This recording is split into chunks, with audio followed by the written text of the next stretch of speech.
नमस्कार दोस्तों, YouTube के नमस्ते जी चैनल पर आपका स्वागत है। आज मैं आपको सुनाने जा रही हूँ एक नई कहानी। तो चलिए शुरू करते हैं। हमेशा की तरह मैं आज भी परिसर के बाहर बैठे भिखारियों की मुफ्त स्वास्थ्य जांच सेवा में व्यस्त था। स्वास्थ्य जांच और फिर मुफ्त मिलने वाली दवाओं के लिए सभी भीड़ लगाए कतार में खड़े थे। अनायास सहज ही मेरा ध्यान एक बुजुर्ग की तरफ गया जो करीब एक ही पत्थर पर बैठे हुए थे। सीधी नाक, घुंघराले बाल, निस्तेज आंखें, जिस्म पर सादे लेकिन साफ सुथरे कपड़े। कुछ देर तक उन्हें देखने के बाद मुझे यकीन हो गया कि वो भिखारी नहीं है। उनका दायां पैर टखने के पास से कटा हुआ था और करीब ही उनकी बैसाखी रखी थी। फिर मैंने देखा कि आते जाते लोग उन्हें कुछ दे रहे हैं और वे लेकर रख लेते थे। मैंने सोचा कि मेरा अंदाज ही गलत था, वो बुजुर्ग भिखारी ही हैं। उत्सुकता वक्त मैं उनकी तरफ बढ़ा तो कुछ लोगों ने मुझे आवाज़ लगाई, उनके करीब ना जाए डॉक्टर साहब, वो बूढ़ा तो पागल है। लेकिन मैं आवाज़ों को नज़रअंदाज करता उनके पास गया। सोचा कि जैसे दूसरों के सामने वे अपना हाथ फैला रहे हैं वैसे ही मेरे सामने भी हाथ करेंगे। लेकिन मेरा अंदाज़ा फिर चूक गया। उन्होंने मेरे सामने हाथ नहीं फैलाया। मैं उनसे बोला, बाबा आपको कोई शारीरिक परेशानी है क्या? मेरे पूछने पर वे अपनी बैसाखी के सहारे धीरे से उठते हुए बोले, good afternoon doctor, I think I may have some eye problem in my right eye. इतनी बड़ी अंग्रेजी सुनकर मैं अवाक रह गया। फिर मैंने उनकी आंखें देखी। पका हुआ मोतियाबिंद था उनकी आंखों में। मैंने कहा, मोतियाबिंद है बाबा, ऑपरेशन करना होगा। बुजुर्ग बोले, oh cataract, I had cataract operation in 2014 for my left eye in Ruby Hospital. मैंने पूछा, बाबा आप यहाँ क्या कर रहे हैं? तब बुजुर्ग ने कहा, मैं तो यहाँ रोज ही 2 घंटे भीख मांगता हूँ सर। ठीक है, लेकिन क्यों बाबा? मुझे तो लगता है आप बहुत पढ़े लिखे हैं। बुजुर्ग हंसे और हंसते ही बोले, पढ़े लिखे? आप मेरा मजाक उड़ा रहे हैं बाबा। Oh no doctor, why would I, sorry if I hurt you. Hurt की बात नहीं बाबा, लेकिन मेरी कुछ समझ में नहीं आ रहा। समझ कर क्या करोगे डॉक्टर? अच्छा ओके, चलो हम उधर बैठते हैं, वरना लोग तुम्हें भी पागल कहेंगे। करीब ही एक वीरान टापरी थी, हम दोनों वहीं जाकर बैठ गए। Well doctor, I am mechanical engineer. बुजुर्ग ने अंग्रेजी में ही शुरुआत की। मैं कंपनी में सीनियर मशीन ऑपरेटर था। एक नए ऑपरेटर को सिखाते हुए मेरा पैर मशीन में फंस गया था और ये बैसाखी मेरे हाथ आ गई। कंपनी ने इलाज के लिए सारा खर्चा किया और बाद में कुछ रकम सौंपी और घर बैठा दिया, क्योंकि लंगड़े बैल को कौन काम पर रखता है सर। फिर मैंने उन पैसों से अपना ही एक छोटा वर्कशॉप डाला, अच्छा घर लिया। बेटा भी मैकेनिकल इंजीनियर है। वर्कशॉप को आगे बढ़ाकर उसने एक छोटी सी कंपनी और डाली। मैं चकराया, बोला, बाबा तो फिर आप यहाँ इस हालत में कैसे? मैं किस्मत का शिकार हूँ। बेटे ने अपना बिजनेस बढ़ाने के लिए कंपनी और घर दोनों बेच दिए। बेटे की तरक्की के लिए मैंने भी कुछ नहीं कहा। सब कुछ बेच बाच कर वो अपनी पत्नी और बच्चों के साथ जापान चले गया और हम जापानी गुड्डे गुड़िया यहीं रह गए। ऐसा कहकर बाबा हंसने लगे। हंसना भी इतना करुण हो सकता है, ये मैंने पहली बार अनुभव किया। फिर बोला, लेकिन बाबा आपके पास तो इतना हुनर है कि जहां लात मारे वहीं पानी निकाल दे। अपने कटे हुए पैर की ओर ताकते बुजुर्ग बोले, लात? कहाँ और कैसे मारूं, बताओ मुझे। बाबा की बात सुनकर मैं खुद शर्मिंदा हो गया। मुझे खुद बहुत बुरा लगा।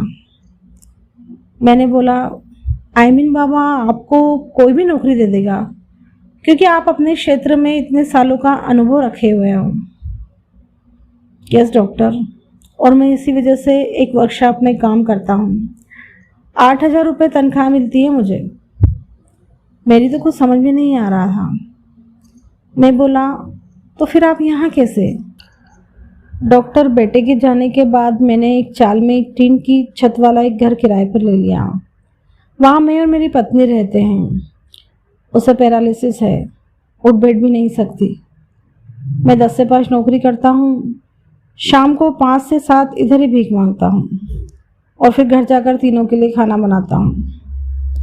आश्चर्य से मैंने पूछा, बाबा अभी तो आपने बताया कि घर में आप और आपकी पत्नी हैं, फिर ऐसा क्यों कहा कि तीनों के लिए खाना बनाते हो? बुजुर्ग ने कहा, डॉक्टर, मेरे बचपन में ही मेरी माँ का स्वर्गवास हो गया था। मेरा एक जिगरी दोस्त था। उसकी माँ ने अपने बेटे जैसे ही मुझे भी पाला पोसा। 2 साल पहले मेरे उस जिगरी दोस्त का निधन हार्ट अटैक से हो गया, तो उसकी 92 साल की माँ को मैं अपने साथ घर ले आया। तब से ही वो हमारे साथ ही रहती हैं। मैं अवाक रह गया। इन बाबा का तो खुद का भी हाल बुरा है। पत्नी अपंग है, खुद का भी एक पाँव नहीं, घर बार भी नहीं। जो था वो बेटा बेचकर चला गया और ये आज भी अपने मित्र की माँ की देखभाल करते हैं। कैसे जीवट इंसान है ये। कुछ देर बाद मैंने सामान्य स्वर में पूछा, बाबा बेटा आपको रास्ते पर ले आया, ठोकर खाने के लिए छोड़ गया, आपको गुस्सा नहीं आता उस पर?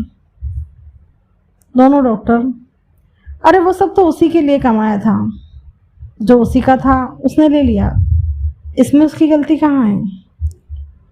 लेकिन बाबा, मैं बोला, लेने का कौन सा तरीका हुआ भला?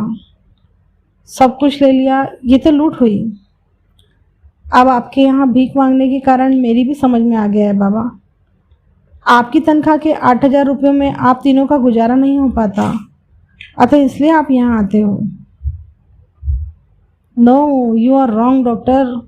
8,000 रुपये में मैं सब कुछ मैनेज कर लेता हूँ, लेकिन मेरे मित्र की जो माँ है उन्हें डायबिटीज़ और ब्लड प्रेशर दोनों हैं।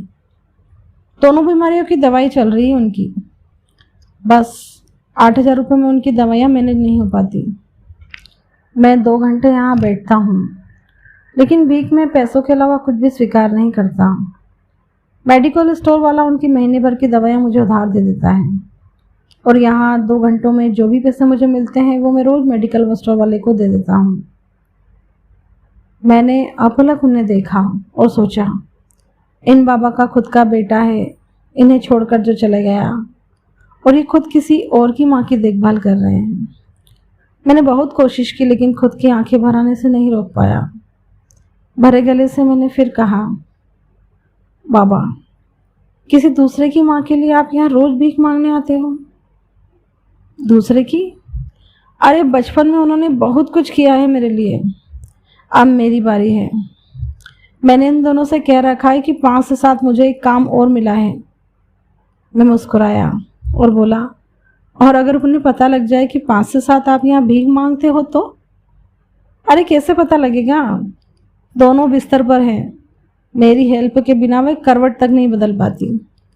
यहाँ कहाँ पता करने आएंगी?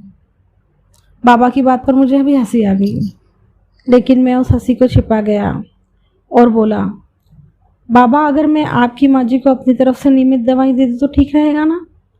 फिर आपको भीख भी नहीं मांगनी पड़ेगी। नो डॉक्टर, आप भिखारियों के लिए काम करते हैं। माँ जी के लिए आप दवाई देंगे तो माँ जी भी तो भिखारी कहलाएंगी। मैं अभी समर्थ हूँ डॉक्टर, उनका बेटा हूँ मैं।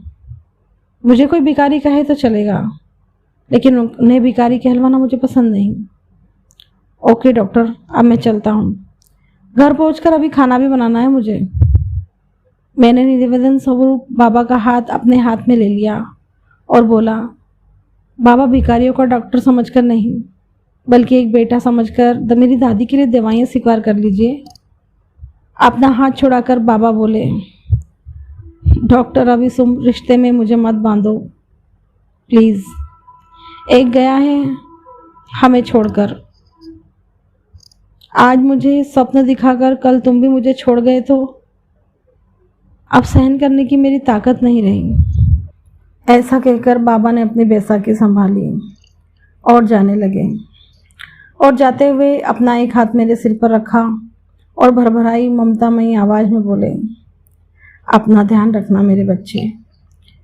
शब्दों से तो उन्होंने मेरे द्वारा पेश किए गए इस रिश्ते को ठुकरा दिया था, लेकिन मेरे सिर पर उनके हाथ के गर्म स्पर्श ने मुझे बता दिया था कि मन से उन्होंने इस रिश्ते को स्वीकारा था।